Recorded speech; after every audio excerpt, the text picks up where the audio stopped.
Commander Vrel stood on the observation deck of the flagship Dominion's Pride, his 3 eyes narrowing as he surveyed the approaching human fleet through the viewport. His mandibles clicked together in what his species considered amusement. "Look at those ancient vessels," he said, gesturing with one of his 4 arms toward the distant silhouettes drifting through the void. The humans actually brought museum pieces to a battlefield. His second-in-command, Officer Crane, let out a gurgling laugh that rippled through his translucent body. "Intelligence reports indicate those ships are over 200 cycles old, Commander. Some date back to their early stellar expansion period. They must be desperate." "Desperate?" Vrel clicked his mandibles again, louder this time. "They're finished.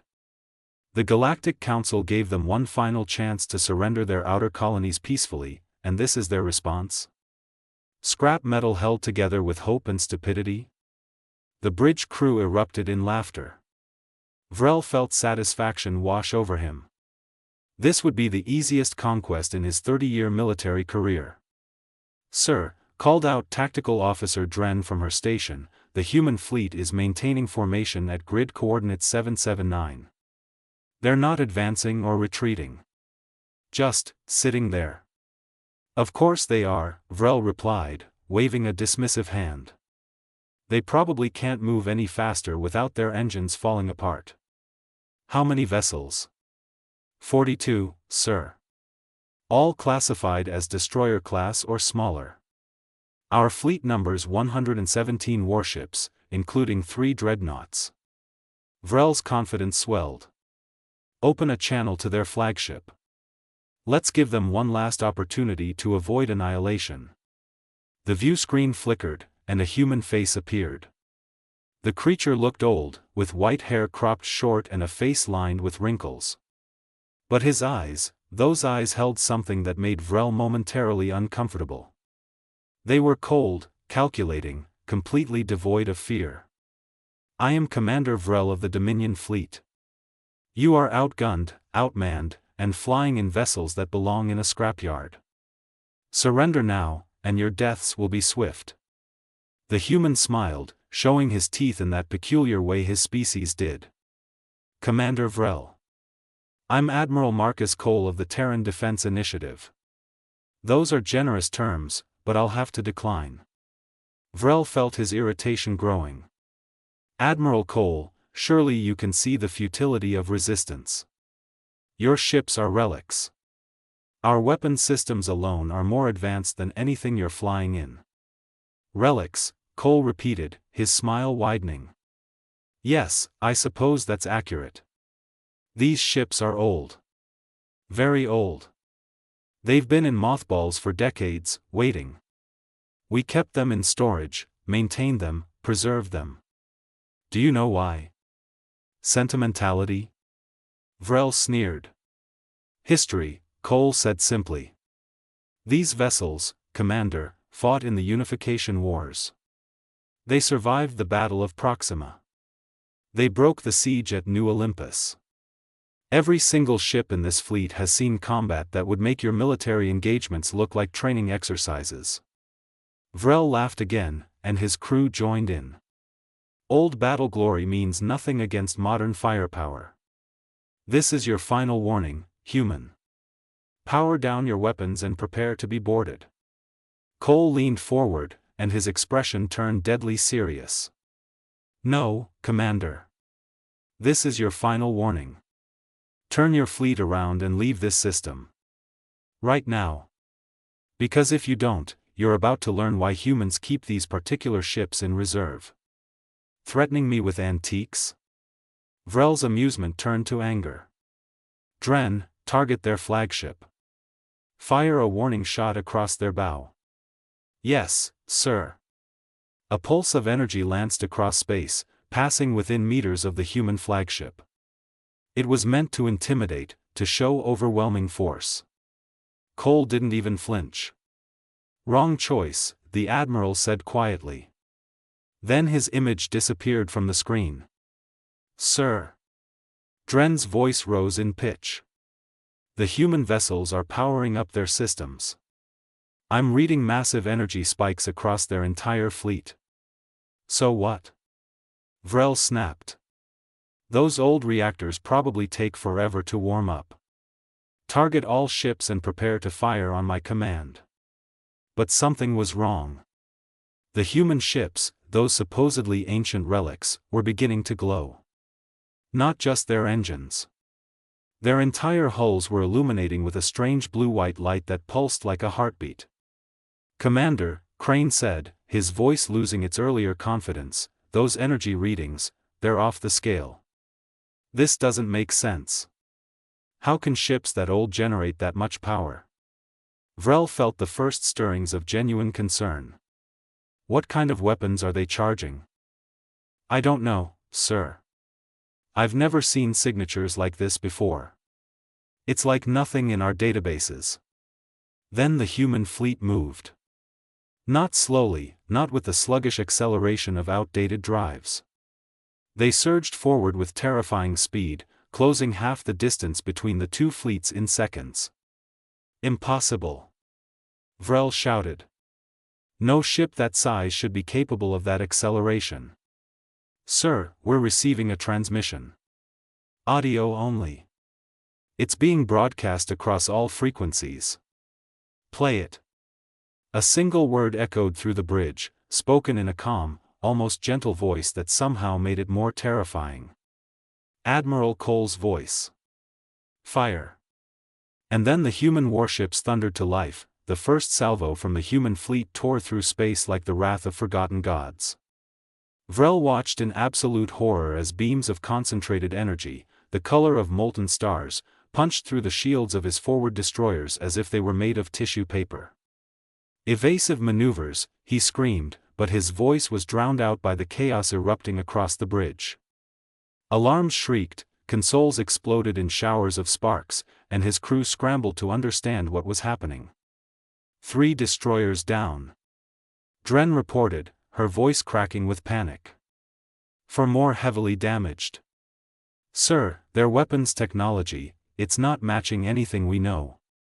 The energy output it's beyond our theoretical maximums."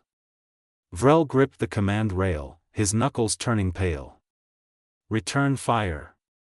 All batteries, open fire now." The Dominion fleet unleashed everything it had.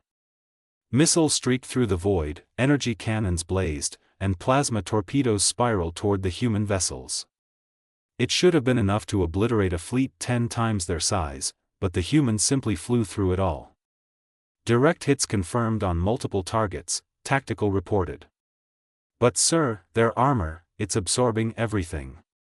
Minimal damage across their entire formation." "That's impossible." Crane shouted from beside Vrel. "No armor can withstand that kind of bombardment." The human ships continued their advance, and now Vrel could see them clearly through the viewport. Those supposedly ancient hulls weren't just glowing anymore. They were burning with energy, covered in what looked like liquid fire that flowed across their surfaces. And they were accelerating, moving faster and faster, executing maneuvers that should have torn them apart under their own momentum. Another broadcast came through.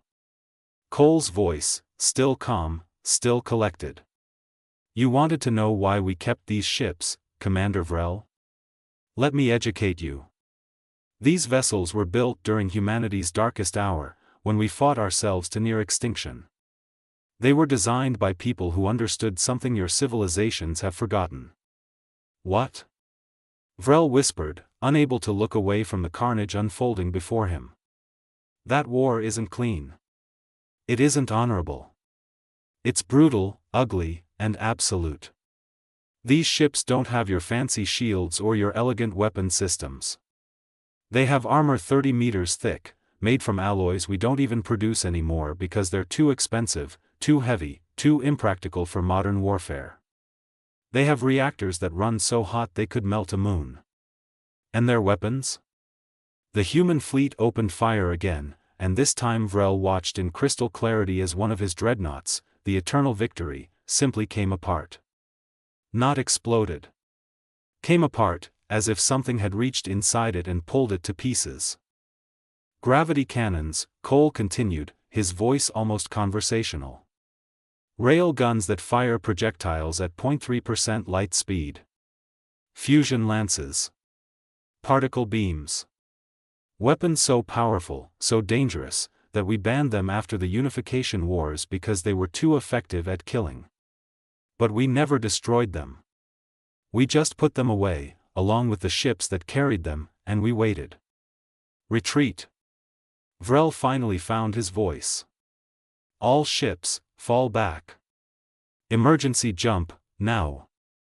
But the humans weren't letting them go. They had spread out, encircling the Dominion fleet with terrifying precision. Every time one of Vrel's ships tried to break away, a human vessel was there, weapons blazing, cutting off the escape route. "Sir, we've lost 17 ships." Dren's voice was barely audible over the din. 21 more are crippled. The dreadnought Sovereign Might is reporting critical reactor failure. Vrel watched his fleet die. Ship after ship vanished in bursts of flame and debris. His supposedly superior force was being systematically dismantled by vessels that his intelligence reports had called obsolete. The irony would have been funny if it weren't so absolutely terrifying. A proximity alarm blared. Vrel looked up to see one of the human destroyers, a ship called the Relentless according to his sensors, sliding alongside the Dominion's Pride. It was so close he could see the scorch marks on its hull, the battle damage from conflicts fought before he was even born. And yet it radiated power, purpose, an aura of something primal and unstoppable. The viewscreen flickered back to life. Admiral Cole stared at him, and now Vrel could see the bridge of the human flagship behind him. It was cramped, utilitarian, covered in exposed pipes and harsh lighting. Nothing like the sleek, comfortable bridges of Dominion vessels. "Your fleet is finished, Commander," Cole said. "I'm giving you one chance. 1. Order your remaining ships to stand down, power down all weapons, and prepare to be escorted out of this system. You'll be allowed to leave with your lives and whatever vessels can still fly. But if you refuse, if you fire one more shot, I will turn every single ship you have into floating debris." Vrel wanted to refuse. His pride demanded it. But pride meant nothing when staring into the face of annihilation. "We surrender," he said quietly. "Good. Consider this a lesson, Commander. Humanity keeps these old warships not as museums, but as reminders. Reminders of what we're capable of when pushed. Reminders that just because something is old doesn't mean it's weak. And most importantly, reminders that we earned our place among the stars by fighting for it against ourselves, which means fighting anyone else is almost easy by comparison." The transmission ended. Vrel collapsed into his command chair, staring at the wreckage of his once proud fleet floating in the darkness. Around him, his surviving ships were powering down, surrendering to vessels that shouldn't have been able to challenge a single modern warship, let alone destroy an entire battle group. As the human ships took up escort positions, their hulls still glowing with that terrible light, Vrel understood something profound. Humanity hadn't brought relics to this battle. They had brought legends. And legends, he now knew, were far more dangerous than any modern weapon could ever be. The old warships thundered through space, victorious, and Vrel knew that the galaxy would never underestimate humanity again.